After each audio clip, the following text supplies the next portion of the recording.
depuis petit, on fait que me répéter « Regarde ton père pour t'habiller ». Bah, maman elle m'a répété ça toute ma vie. Je lui ai envoyé un message, je lui ai dit « Je pense que je vais commencer à sortir mes sons, etc. » Il nous a précisément dit « Faites ce que vous voulez, mais ne faites pas de la merde. » C'est vraiment un objectif, moi, rendre mon père fier, mais pour de vrai, genre ramener un roi à la maison, ce serait incroyable. Salut l'équipe, c'est Sins et je suis en interview chez Brut. Let's go.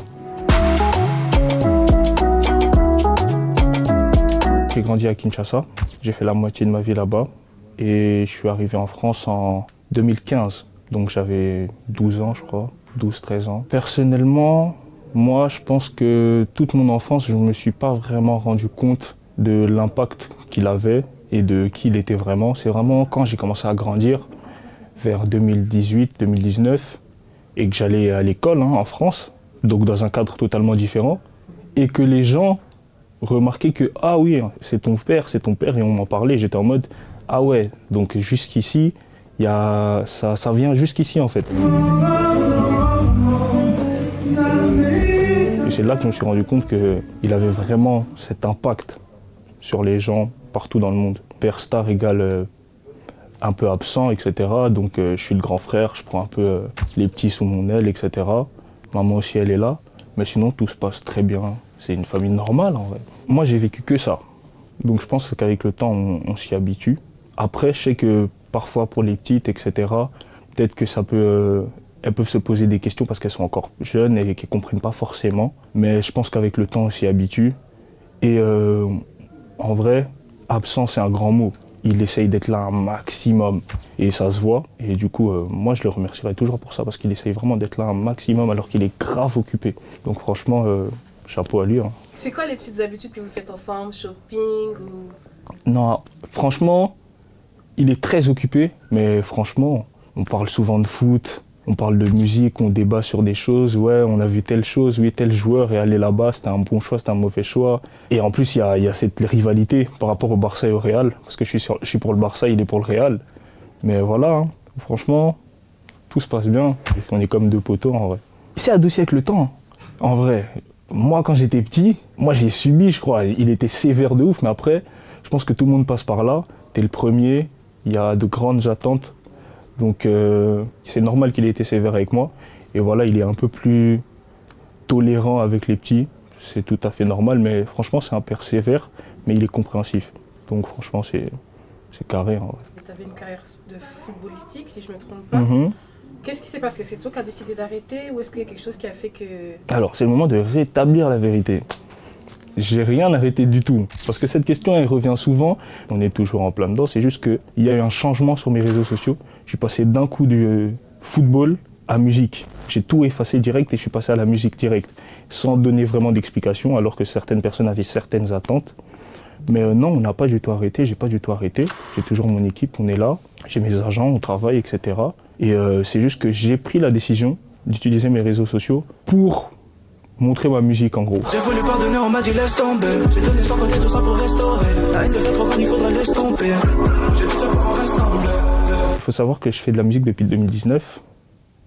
J'ai commencé avec des gars à moi, BS, MD, etc. Et depuis tout ce temps, j'ai toujours fait de la musique, mais ça n'a jamais traversé mon esprit de me dire que j'allais faire que de la musique. J'avais pas forcément pour but au début d'en faire une carrière en tant que telle, mais ce qui s'est passé, c'est que petit à petit, ça prenait de plus en plus de place. Donc j'allais à l'entraînement le matin, je rentrais à la maison, j'avais rien à faire, j'étais dans une ville que je connaissais pas, musique toute la journée. Et ça faisait que s'enchaîner. Un son par jour, 2 sons par jour, tout le monde s'y attendait. Tout le monde avait déjà entendu un de mes sons dans mon entourage, ou plusieurs. Après, il y a déjà des bruits qui couraient sur les réseaux sociaux, des extraits par-ci, qu'on snappait par-là, par-ci, par-là. Au bout du compte, on va célébrer. On va faire taire ceux qui ont douté tout ce temps. Au bout du compte, je me sens bien HM. Mon père, il me donne des conseils depuis bien avant que je me lance. Donc depuis déjà 2020, 2021, il me donnait déjà des conseils. Il me disait, ouais, ça c'est bien, ça c'est pas bien. Fais plus de sons comme ça ou comme ci. Tu vois, il me donnait déjà beaucoup de conseils. Et on a même 1 ou 2 feats, je crois, qu'on a fait il y a maintenant 2 ou 3 ans, je crois. Donc vraiment, il m'a toujours donné des conseils et je les ai toujours pris. tout en essayant de ne pas me travestir et de garder mon identité, bien évidemment. Un jour, j'étais avec mon équipe qui est là, juste derrière la caméra, que vous ne pouvez pas voir malheureusement. On a fait une réunion, on lui a expliqué toute notre vision, etc. On lui a expliqué comment on voyait les choses, comment on comptait faire les choses, etc. Après, il a dit, bah écoutez, let's go. Hein. Il nous a précisément dit, faites ce que vous voulez, mais ne faites pas de la merde. Et voilà. Pression, oui et non. Oui, pourquoi ? Parce que tu commences et tout le monde a les yeux rivés sur toi directement. Et tout le monde regarde, tout le monde s'attend à une erreur, tout le monde s'attend au moindre petit truc qui ne va pas pour commencer à parler. Et c'est comme ça depuis le début. C'est même, en vrai, je dirais qu'il y a même plus de gens qui regardent et qui écoutent pour trouver quelque chose de négatif à dire que pour apprécier l'art qu'on propose. Mais du coup, il y a une pression parce que tout le monde te regarde dès le début, donc tu n'as pas le droit à l'erreur. Mais d'un autre côté, je me dis, non, en vrai, il n'y a pas de pression à avoir parce que c'est ce que tu as toujours attendu. Qu'on écoute ce que tu fais, qu'on regarde ce que tu fais, qu'on essaye de comprendre ce que tu fais. Je dirais que pour l'instant, je me concentre sur ce qui est réalisable. J'ai des objectifs clairs, c'est déjà d'étendre ma musique le plus possible ici, tu vois. Et après, on pourra penser à tout ça. Mais pour l'instant, c'est vraiment étendre la musique le plus possible dans le pays, se développer un maximum. À toi, papa, qu'est-ce que tu me dirais ? On est très fiers de toi. On ne le dit pas. Moi, je ne l'ai jamais dit, je crois. Je ne l'ai jamais dit. Ces dernières années, j'essaie de montrer un peu plus, de m'impliquer un peu plus dans ce qu'il fait, tu vois, de m'intéresser un peu plus. Mais on est très fiers de toi. Moi, je suis très fier de toi. Et en vrai, je crois que pour moi et pour tous les jeunes qui font de la musique, tous les jeunes congolais, c'est un exemple. Donc, continue. Hein. Continue, nous, on est là derrière. On soutient toujours. Et puis, je t'attends au studio.